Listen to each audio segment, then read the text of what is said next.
Hey guys, welcome to my video in which I'll be talking about the problems regarding the new graphics card installation in your OEM systems, for example HP, Dell, or any other manufactured computer from the factory.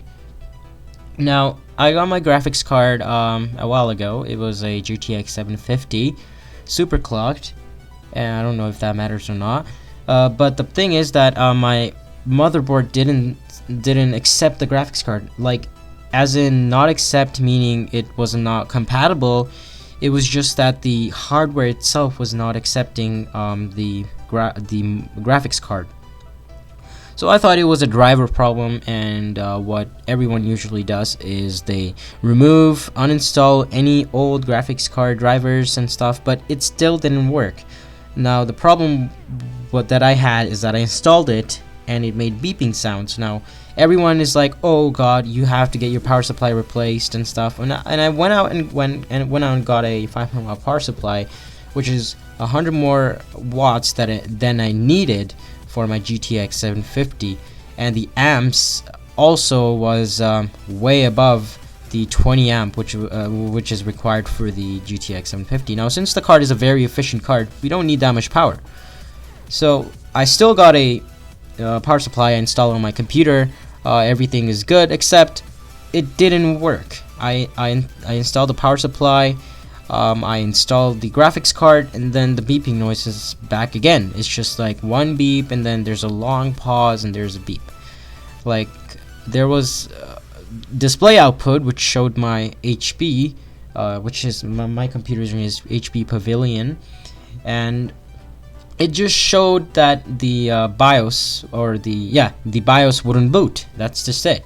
So I was like, okay, you cannot install this card. So I just, I thought it was broken because I got the card from Kijiji, and I went out to the store, my nearest store, and I got it checked to see if it was actually broken, but it wasn't.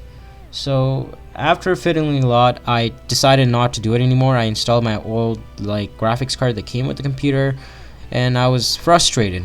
So here's what happened.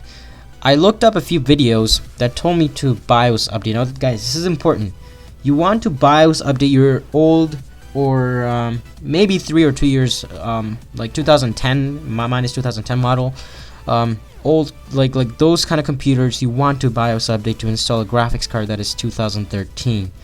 Now it's important that you remember this, that you have to get the BIOS, the version, the update that is the same, that supports your motherboard. If you get anything foreign that the motherboard doesn't accept, it's going to brick your motherboard. Brick, that means it's going to break it to the point where you cannot use it or fix it to anything.